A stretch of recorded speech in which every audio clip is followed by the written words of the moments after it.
Contraponto.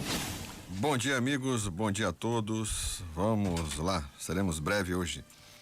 O orçamento de Bolsonaro, a verdadeira herança maldita.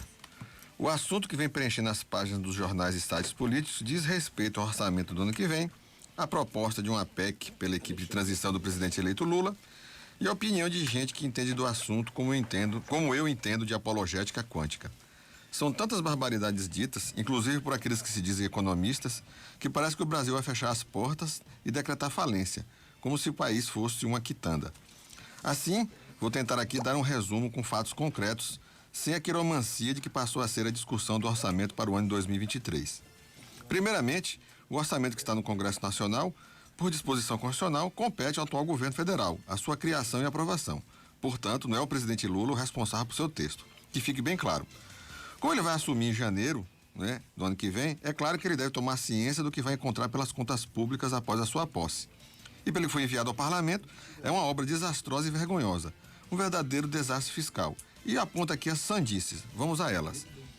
Os recursos para Minha Casa Minha Vida são de apenas 34 milhões de reais para o ano que vem. Isso mesmo, 34 milhões.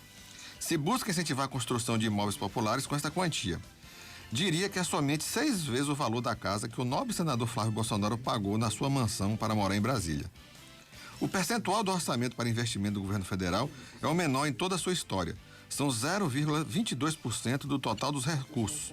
Um país não cresce com este percentual de investimento. Os recursos para a merenda escolar são os mesmos do ano de 2017. 36 centavos por aluno de ensino fundamental e médio.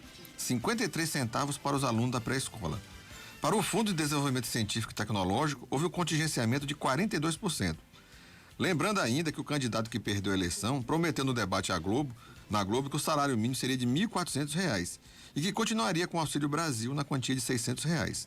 No entanto, o orçamento enviado, o valor desse auxílio é de R$ 405. Para nenhuma dessas duas situações existe recurso ou onde tirar isso.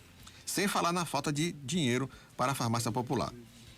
Segundo, fala-se que o orçamento desejado pelo presidente Lula furaria o teto. Os opinadores do fracasso e o ente que chamam de mercado esquecem que o governo atual furou o teto 6 vezes. Os gastos do governo Bolsonaro acima do teto no ano de 2019, portanto, antes da pandemia, e o total até esse último mês, chega ao valor de 794,9 bilhões de reais. São 53 bilhões de reais no primeiro ano de governo. Lembrando que nem existia a pandemia. No ano de 2020, em razão da Covid, o valor foi de 507 bilhões de reais. Neste ano de 2022, até o último mês, foi de 116 bilhões de reais. Interessante, o mercado e os catastrofistas e palpiteiros nada dizem. Quando o Lula prioriza a responsabilidade fiscal com gastos sociais, uma enormidade de gente afirma que ele está sendo populista. Até parece que é a primeira vez que ele governa o Brasil. A equipe de transição tenta aprovar a chamada PEC da transição, que tenta equacionar o desastre que é o orçamento enviado pelo governo sainte. O presidente Lula vai pagar no Bolsa Família a quantia de R$ 600. Aliás, o mesmo valor prometido pelo ocupante do Planalto. O problema é onde deve sair esse recurso. Para isso, tem que se furar o teto. Os gastos ficam em torno de 175 bilhões de reais. No orçamento picareta de Bolsonaro, prevê o gasto no Bolsa Família o valor de 105 bilhões de reais. E a diferença para cumprir o que Said prometeu seria na ordem de 52 bilhões de reais. E não existe essa quantia para cobrir esse gasto dentro do teto.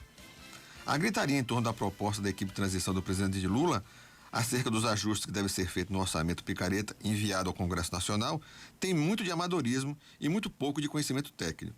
Cheio de furos e armadilhas, somente se sustenta na visão do incompetente, ressentido e boquirroto ministro da Fazenda, o Guedes. Do jeito que foi construído, nada se salva. Não aponta a fonte de recursos para as universidades, programas sociais e investimento. E não precisa ir muito longe. Desde a última sexta-feira, a Polícia Federal deixou de emitir passaporte por falta de recursos. Mas eu deixo um recado para o Guedes. Cala a boca e vai trabalhar. Bom dia a todos e até a próxima quarta-feira. Contraponto.